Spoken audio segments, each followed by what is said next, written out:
नमस्कार, नमन, प्रणाम। मंच पर आसीन अध्यक्ष माननीय डॉक्टर चंद्रदेव कवड़े जी, प्रमुख अतिथि माननीय डॉक्टर दामोदर खड़से जी, सम्माननीय डॉक्टर विशाली किन्हारकर जी, आदरणीय डॉक्टर उमा केवलराम देशमुख जी, AR पब्लिशिंग कंपनी के श्री शिवानंद जी और यहाँ उपस्थित सभी विद्वत गणों को मेरा प्यार भरा नमस्कार। एक सफल चिकित्सक, कला की प्रेमी, साहित्यकार, साहित्य सेवक, लेखिका, कवित्री, यथार्थवादी, जनवादी, शारीरिक और मानसिक व्यथा का समाधान करने वाली काव्य जगत की एक अनोखी मिसाल, प्रेम की समर्पण भावना में विश्वास रखने वाली, सरलता, सहजता, सुगमता, स्पष्टवादिता, संक्षिप्तता, संजीवता, आशावादी, परोपकारवादी, संवेदना से युक्त, कर्तव्य परायण जैसे कई गुणों से युक्त, इंदिरा संत पुरस्कार, कुसुमावती देशमुख और सुभद्रा जैसे अनेक प्रतिष्ठित पुरस्कारों से सम्मानित, गायनेकोलॉजिस्ट, परामर्शदाता, वेदन और तारीख काव्य संग्रहों की कवित्री डॉक्टर विशाली किन्हारकर जी को इस पुस्तक विमोचन लोकार्पण समारोह में हमारी ओर से इस शुभ अवसर पर बहुत बहुत बधाई देते हैं। यत्र नार्यस्तु पूज्यन्ते रमन्ते तत्र देवताः। आप सभी जानते हैं, जहाँ नारी स्त्री पूजनीय वंदनीय होती है, वहाँ देव बसते हैं। देवता की बात यदि कोई रूप वंदनीय है तो वह नारी का है, और नारी के कई रूप हैं, जिसमें सर्वोत्तम रूप माँ का माना जाता है। और जैसे ही माँ गर्भ धारण करती है तो उस महिला का माँ बनने तक की यात्रा यहाँ नांदेड़ की महिलाओं के लिए डॉक्टर वृषाली किन्हारकर जी की देखरेख से ही आरंभ होता है। तो वृषाली जी का हिंदी अर्थ है सफलता। लगता है वृषाली जी के माता पिता पहले ही जान गए थे कि हाँ, ये भविष्य में बहुत सफल होने वाली हैं, और इसीलिए तदनुसार वृषाली नाम रखा। जो भी महिला मरीज यानी कि पेशेंट वृषाली जी के पास आती हैं तो समझो वह सारे न केवल शारीरिक बल्कि मानसिक कमियों या व्यथाओं से भी पार पा लेती हैं। वृषाली जी जो प्रोफेशन से गायनिक डॉक्टर हैं, आप सभी ने कभी ना कभी गायनिक डॉक्टर से आप सभी के सभी महिलाओं का पाला तो पड़ा ही होगा। वे कैसे बात करती हैं, वो बहुत ही साइंटिफिक होती हैं, टू द पॉइंट होती हैं, स्ट्रेट फॉरवर्ड होती हैं, और ऐसा लगता है मानो हमारे जितने भी शारीरिक अवयव हैं वो उनके लिए मशीन के पुर्जे हैं, और उनके मशीन के पुर्जों की उनकी भाषा भी वैसे ही होती है, बहुत ही क्रिस्प, ब्रीफ और कम से कम शब्दों में बोल के पेशेंट को निपटा देती हैं। हर पेशेंट इंक्लूडिंग मी, मुझे लगता है कि हम जब डॉक्टर के पास जाते हैं तो डॉक्टर हमें अधिकाधिक बोले, हमारे बारे में अधिकाधिक बताए, लेकिन नहीं, वो जल्दी से जल्दी निपटाती हैं क्योंकि उनका टेक्निकल दिमाग बहुत फास्ट चलता है। आप न केवल शारीरिक अवयवों को ठीक करती हैं बल्कि अपने पेशेंट्स के मन से भी व्यथा को जड़ से उखाड़ फेंक देती हैं। एक डॉक्टर का कवि मन होना बहुत ही अनोखा संगम है, और उसमें भी इतनी गहराई, गूढ़ार्थ तक पहुंचना बहुत बड़ी बात है। आप एक सुलझी हुई, मानवता प्रेम से ओतप्रोत महिलाओं के पथ प्रदर्शक, दिशा निर्देशक हैं। आप एक और न केवल डॉक्टर प्रिस्क्रिप्शन पर्चियों पर लिखती हैं, दवाइयाँ लिखती हैं, बल्कि जीवन की इस असमंजसता को दूर करते हुए महिलाओं के प्रत्येक मोड़ पर अपनाई जाने वाली मानसिकता को अपने काव्य द्वारा प्रकट करती हैं। आपने महिलाओं को कोई भी स्थिति क्यों ना हो, उनकी मानसिकता कैसी रखनी चाहिए, इसका समाधान कहीं ना कहीं कविताओं में उन्होंने प्रकट किया है। मैंने सर्वगुण संपन्न शब्द को जाना और पाया कि सर्वगुण संपन्न का दूसरा नाम है डॉक्टर वृषाली जी। अपनी परिचय लागी तारी, अपन पे आप समाना, कहे कबीर जो आप विचार है, मिट गया आवन जाना। पहले हम दूसरी पंक्ति की बात करते हैं। कबीरदास जी ने अपने पद में खुदा की व्याख्या किया है। खुदा का अर्थ है खुद को इस भांति पा लेना कि उसके सिवाय कुछ न बचे या कुछ न दिखे। स्वयं को इतना जान लेना समग्रता में कि उस स्वयं में समा जाना, पूरी तरह से समा जाना। और जिसने अपने आप को पहचान लिया, अपनी आत्मा को पहचान लिया, तो समझो कि इस आने जाने की यात्रा से वो मुक्ति पा लिया। अपने परिचय लागी तारी। तारी कबीरदास जी का बहुत सुंदर शब्द है। तारी बड़ा सूक्ष्म शब्द है, रहस्यपूर्ण शब्द है, अर्थपूर्ण शब्द है। तारी ऐसी नींद का नाम है जो तुम सोए भी नहीं होते हो और जागे भी नहीं होते हो। वो स्थिति को तारी कहा जाता है। ऐसे कहा जाता है कि भीतर से तुम जागे भी हो और बाहर से सोए भी हो। शरीर विश्राम की अवस्था में है, लेकिन चेतना का दिया लगातार जलता रहता है। तारी निद्रा और जागरण के ठीक मध्य की अवस्था है, जहाँ जागरण और निद्रा का विश्राम दोनों पूर्ण अवस्था में होते हैं। तारी शब्द में एक तरह की मादकता का भाव है, जैसे कोई परमात्मा रूपी मद्य पी लिया हो, उसे एक गहन नशा परमात्मा का छा गया हो। इसमें एक मस्ती, एक विधायक मस्ती, एक नशा, एक आनंद, एक अहोभाव समाहित है। यहाँ हम कहते हैं तारी की अवस्था हर महिला की है, जो डॉक्टर वृषाली जी अपनी किताबों के माध्यम से प्रकट कर रही हैं। तो दूसरी ओर, ठीक है, हम यहाँ पर तारी की बात कर रहे हैं, तो दूसरी ओर हम देखते हैं कि कवित्री ने इस बात को बखूबी यह भी दर्शाया है, मतलब इनडायरेक्टली बताने का प्रयास किया है कि आज के युग के लिए भीतरी विश्व खोखला हो गया है। उसमें प्रेम, रोमानियत, विरह, रिश्ते नाते, प्रकृति, आत्मा, अस्मिता आदि बातें लुप्त या अर्थहीन हो गई हैं। उन्हें मात्र संवेदन शून्यता, हिंस और स्वार्थीपन ही रास आ रहा है। आचार्य विश्वनाथ ने काव्य लक्षण की परिभाषा करते हुए कहा है, वाक्यम रसात्मकम काव्यम, अर्थात वाक्य में प्रस्तुत रस काव्य होता है। तारी काव्य संग्रह में कविताएं सूक्ष्म संवेदनाओं से युक्त हैं। कवित्री ने प्रेम, बल्कि अगाध प्रेम के अथाह सागर में बहुत ही संतुलित ढंग से यथार्थता को अपनाते हुए अपने प्रेम को बखूबी दर्शाने का प्रयास किया है, और वे इसमें सफल भी रही हैं। अक्सर यह देखा जाता है कि भले ही पुरुष कैसा भी क्यों ना हो, स्त्री को कभी गलत नहीं होना चाहिए। और अक्सर कहा भी जाता है कि महिला, नारी या स्त्री कभी गलत हो ही नहीं सकती है। और उसमें भी आप बच्चों को भी पूछ लीजिए, माँ गलत कभी हो ही नहीं सकती। और यही वास्तविकता है, आज की यही वास्तविकता है। आपने कभी बच्चों से सुना है कि चलो मम्मा आज के दिन आप अपनी मर्जी से जो कुछ करना है, जितनी गलतियां करनी है कर लो? नहीं, ये एक्सेप्टेबल ही नहीं है। माँ हमेशा सही ही होती है। तारी में प्रस्तुत प्रेम, समर्पण, अपना उत्तरदायित्व बिना किसी की अपेक्षाओं का है। वह अपने कर्तव्यों का अनुपालन प्रतिकूल परिस्थितियों में भी उन स्थितियों को अनुकूल बनाते हुए निभाती है। कवित्री एक और अपनी वेदना छुपाते हुए नजर आती हैं, कहीं संधि पत्र की बात करती हैं, तो कहीं अकेलापन, उन्मुक्तता, चुभन भरा एहसास, सुंदर क्षणों की कल्पना, मिलन की प्रतीक्षा, असमंजसता जैसे अनेक मनोभावों को लेकर चलती हुई नजर आती हैं।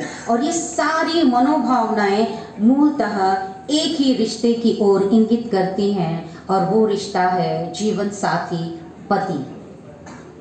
पति शब्द मात्र 2 अक्षरों का होता है, किंतु नारी के विवाहोपरांत नारी का सब कुछ पति पर ही निर्भर करता है। ऐसा नहीं होता है कि विवाह होते ही, जैसे कि चलचित्र में दिखाया जाता है, प्यार ही प्यार है, गाने गा रहे हैं और सुख ही सुख है, प्रेम भरा रिश्ता चल रहा है। लगता है यह अधिकांश लोग जानते हैं कि पति पत्नी में कितने सारे हमने फेसेस देख लिए हैं, कितने प्रकार, सैकड़ों प्रकार के अनुभव आते हैं जो हर बार दिल को या तो दहला देते हैं या फिर प्रेम की बौछार करते हैं। यह नहीं मैं यह नहीं कहती कि उसमें सिर्फ सुख ही सुख है या दुख ही दुख है, बल्कि एक और यदि देखा जाए तो ब्रह्मानंद की स्थिति या ब्रह्मानंद की जो खुशी है वो पति से ही मिलती है, और दूसरी ओर सबसे दुख, मतलब निचले स्तर का भी दुख पति द्वारा ही मिलता है हमें। सॉरी टू से दैट, लेकिन क्योंकि जब तक माता, एक लड़की का जब तक माता पिता के पास रहती है उसकी जिंदगी पूरी नासमझी में बीतती है, और जब वो समझदार या कि समझदार बनने को होती है या समझदारी के दहलीज तक पहुंचती है, उसका विवाह कर दिया जाता है। विवाहोपरांत महिला के नए कर्तव्य, जिम्मेदारियां और का दौर आरंभ हो जाता है। अधिकतर यह देखा जाता है कि पत्नी के रूप में वह निस्वार्थ भाव से अपने जीवन साथी पति से प्रेम करती है। वह अपने कर्तव्यों से युक्त, अपेक्षाओं के बिना जिंदगी के छोटे छोटे सुखद या दुखद अनुभव से लेश होती है, जहां वह अपने अनुभव किसी से खुलकर ना बोल पाती है ना समझ पाती है। ऐसे समय दुविधावस्था में काव्य संग्रह अर्थात तारी काम आती है, क्योंकि ऐसी कई मनोभावनाओं को कवित्री ने बखूबी हूबहू उसे व्यक्त किया है, तथा न केवल व्यक्त किया है बल्कि उसके साथ साथ उसका समाधान भी वे उसका निराकरण भी कहीं ना कहीं नारी को संभलने के लिए उन्होंने प्रकट किया है। क्यों न जोरदार तालियां हो जाए विशाली जी के लिए। गागर में सागर उक्ति को चरितार्थ करते हुए कवित्री ने बहुत ही कम शब्दों में गूढ़ अर्थ प्रस्तुत किए हैं। जैसे बारिश होते समय इकट्ठा हो जाते हैं, बारिश होते समय इकट्ठा हो जाते हैं, तितर बितर फैले अनुभव मन की तलहटी में, फिर धीरे धीरे इकट्ठा होती जाती हैं बारिश आंखों में। कवित्री वृषाली जी ने असमंजसता की अवस्था अपनी कविता समझ में नहीं आता बहुत बार में व्यक्त किया है। उनका आशावादी रूप अकस्मात कविता में देखने को मिलता है। स्वतः से प्रश्न करते हुए दिखाई देती हैं अपनी कविता। ऐसे कितने ही मारवा के सुर वे सुख दुख के क्षणों की दास्तां प्रस्तुत करते हुए दिखाई देती हैं अपनी कविता एक दोपहर में। अपने आप को समझाते हुए नजर आती है कविता एक अमीर शाश्वत क्षणों में। न्योछावर की अवस्था दर्शाती है मेरा भविष्य तुम कविता में। प्रेम की अवस्था हमें देखने को मिलती है उनकी कविता बेल बहरंगे में। स्वायत्तता की मांग करते हुए कविता सफर में दिखाई देती हैं। कई साल हो गए कविता में मन के अंधकार को दर्शाते हुए नजर आती हैं। प्रेम के जाल में फंसे हुए अपने आप को संभालते हुए मेरे सारे संदर्भ में नजर आती हैं। असहनीय दर्द नाम से भी पता चल गया होगा। असहनीय दर्द में तो डॉक्टर का सफेद एप्रन की मजबूरी, लाचारी प्रकट किया गया है और बाद की करुणामय मनोभाव को भी व्यक्त किया गया है। जब महिला अपनी प्रौढ़ जीवन की संध्यावस्था में होती है तो उसे अकेलापन सताता है, क्योंकि उसका जीवन साथी साथ होते हुए भी नहीं होता है। ऐसे में भी महिला अपने स्वभावानुसार संतुष्ट रहती है अपनी यादों से। उदाहरणार्थ कविता है सांझ बेला में विशुद्ध ऐसा यह रिश्ता। अपनी खट्टी मीठी यादों को याद करती हुई नजर आती हैं सारी वेदना छुपाते हुए कविता में। करुणावस्था से पूर्ण कविता है बात सोनोग्राफी की। शिशु कविता बहुत ही मर्म है। शिशु कविता में मन को झकझोर देने वाली लाइनें हैं। मेरे आंचल में डालकर वापसी के सफर पर जाने से पहले तुम्हें एक ही बात करनी चाहिए थी कि आंखें खोलकर एक बार मेरी ओर देखते। मेरे डॉक्टर रूपी शरीर के भीतर एक माँ है। मेरी आंखों से बहने वाली ममता शायद तुम्हारे लिए संजीवनी बन गई होती। इन पंक्तियों में इतना मर्म है कि मेरी खुद की आंखें जब मैं पढ़ रही थी तो डबडबा गई थी। पानी में घुल मिल जाए रंग, कविता में कवित्री अपने जीवन साथी को समझाने का प्रयास करने के उपरांत अपनी हार मानती हुई नजर आती हैं और कहती हैं, यह मेरी अकेले की ही यात्रा थी। तो ये कितनी मजबूरी में कहा होगा, यह मेरी अकेले की ही यात्रा थी। ऐसी कविताएं कम हैं जिनमें कवित्री स्वप्नों के भवसागर में खोना चाहती है। अतः एक ही बार मुझे कविता में छोटी सी ख्वाहिश करती हुई नजर आती हैं। एक ही बार मुझे होश न रहे, गति तुम्हारी मैं पग हो जाऊं, सप्तशाला का इंद्रधनुष की नव सपनों का गोकुल हो जाए, हर सिंगार का पथ हो जाए, जूही चमेली मीठी हंसी हंस दे, गदराई इमली जिह्वा पर हिंडोले पर सखी रहे, 10 दिशाओं से स्वागत सुर, तुम्हारी आंखों से मिलन सैलाब, एक ही बार होश न रहे, गति तुम्हारी मैं पग हो जाऊं, माथे पर वह चांद शरद का, हाथ में तुम्हारा मेरा हाथ हो या मेरा हाथ रहे। इस कविता में कवित्री स्वप्न देखने के लिए आतुर नजर आती हैं।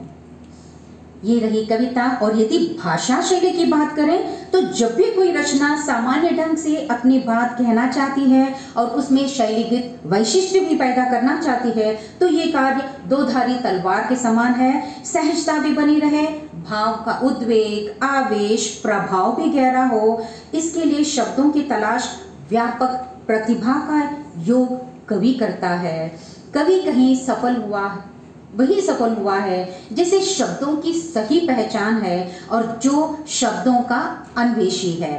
कविता का पूरा ढांचा ही शब्दों पर टिका होता है। यदि इस आधार को हटा दिया जाए तो कमजोर कर दिया जाए तो कविता अपनी काव्यात्मकता की दृष्टि से नष्ट या कमजोर हो जाती है। वृषाली जी शब्दों को पहचानने, परखने और अपनी कविताओं को नए शिल्प और शैली में डालने की प्रबल इच्छा बराबर दिखाई देती है। वे शब्दों को बड़े ही नाप तौल कर रखती हुई नजर आती हैं और एक शब्द को दूसरे के साथ गहरे जोड़ कर ले आती हैं और कभी कभी उनकी रचना में केवल दो शब्द ही पूरा का पूरा बिंब या अवस्था उत्पन्न कर देता है। उदाहरणार्थ 4-5 लाइन के मतलब 4-5 पंक्तियों वाली छोटी कविताएं ऐसी कई लिखी हैं। उनमें से कुछ हैं, कितने सारी दिशाओं में अंधेरा छा जाए, तुम्हारे अक्षरों के गहने पहने, एक अबूझ प्यास जिया नहीं जाता, कविता, एक पागल, मेरा भविष्य तुम, बेल बहिरंगे, बिना निमंत्रण के, तुम्हारी तमाम, जानलेवा एकांत का, तुम रोके रखना, बारिश होते समय आदि। कवित्री नारी की एक तरफा प्यार और समर्पण की भावना को दर्शाते हुए पूछते नजर आती हैं, नारी का प्यार प्रेम कितना अंधा है, समर्पित है, सच्चा है, जो शायद आम आदमी के समझ के परे है। कवित्री एक चिकित्सक के नाते पेशेंट्स के तन अर्थात शारीरिक पीड़ा से निजात दिलाती हैं, बल्कि उनके मानसिक कश्मकश को परख लेती हैं और अपनी कविताओं के माध्यम से उसे व्यक्त करती हैं। वे इस तरह अपनी कविताओं के माध्यम से न केवल अपने मरीजों के बल्कि सभी महिलाओं के लिए एक ऐसा आईना बनाकर हमारे सामने रखा है जिसे जानना समझना आवश्यक है। जब आप दूसरों के अच्छाइयों को या बुराइयों को देखते हैं तो अपने आप मन में आने लगता है, अच्छा तो मुझे ऐसा करना चाहिए, नहीं तो मुझे ऐसा नहीं करना चाहिए। सूक्ष्म तथा यथार्थ संवेदना से युक्त इन कविताओं का अनुवाद एक चुनौती भरा कार्य है, जिसे अनुवादिका डॉक्टर उमा केवलराम देशमुख जी ने पूरी ईमानदारी के साथ बखूबी निभाया है। कवित्री की मूल संवेदना को उन्होंने गहराई से जाना, आकलन किया तथा उन संवेदना को न्याय देने वाले शब्दों का प्रयोग भी किया, जो कि अत्यधिक प्रशंसनीय है। कुछ कविताओं की प्रस्तुति इतनी सुंदर रही है, लगता है कि मानो यह अनुवाद नहीं बल्कि मूल कृति ही है। और ये तभी हो सकता है, जैसे कि हम नाटक देखने जाते हैं तो हम बोलते हैं कि अरे ये एक्टर, ये पात्र उस पात्र में घुस गया है, मतलब इतना अपनापन दिखता है। उसी तरह कहा जा सकता है कि अनुवादिका मूल लेखिका को इतनी परख ली है या बहुत हद तक जान लिया है, और यही कारण है कि वे उनके विचारों को हूबहू उतार या प्रस्तुत कर पाई हैं। कई शब्द मराठी और हिंदी में हैं, क्योंकि मूलतः अनेक शब्द संस्कृत के हैं, किंतु शब्द ऐसे हैं जिनका प्रचलन मराठी में बहुत है और कुछ ऐसे शब्द हैं जिनका प्रचलन हिंदी में कम किया जाता है। ऐसे शब्दों को विदुषी डॉक्टर उमा देशमुख जी ने हिंदी अनुवाद में लाते समय हिंदी भाषा की संरचना, प्रचलित शब्दों आदि को ध्यान में रखते हुए किया। मूल मराठी काव्य की सजगता, सरलता, प्रवाह को बनाए रखते हुए आरंभ से अंत तक पाठक को बांधे रखने की क्षमता को भी उन्होंने बनाए रखा। यह एक पैशनेट व्यक्ति ही कर सकते हैं। ऐसे शब्द जिनका प्रयोग हिंदी तथा मराठी में भी समान रूप से होता है, वे कुछ उदाहरणार्थ मैं प्रस्तुत करना चाहूंगी। शब्द केवल, अर्घ्य, उत्तर, मुट्ठी, अरे, स्वागत, बाण, निशान, घायल, युद्ध, नीति, मौसम, रंग, वर्ष, कान, गंध, आवेश, लक्षण, शरीर, मन, कारण, मुक्त छंद, संदर्भ, आज, मित्र, गाल, इच्छा, अनंत, गति, इंद्रधनुष, स्वप्न, चमेली, मिलन, मजबूत, गांठ, तमाम, सुगंध, संगत, स्पष्ट, देख, ऋतु, विरह आदि। ये दोनों कविताओं में हम देखेंगे कि मराठी में भी इन शब्दों का प्रयोग किया गया है, हिंदी में भी इन शब्दों का समान रूप से अनुप्रयोग किया गया है। अनुवादिका ने प्रत्येक कविता को पढ़ा, जाना, समझा, उसे आत्मसात किया, पचाया, उसके उपरांत कविता का अनुवाद कार्य किया, जिससे कि वह रोचकता प्रस्तुति में बनी रही है।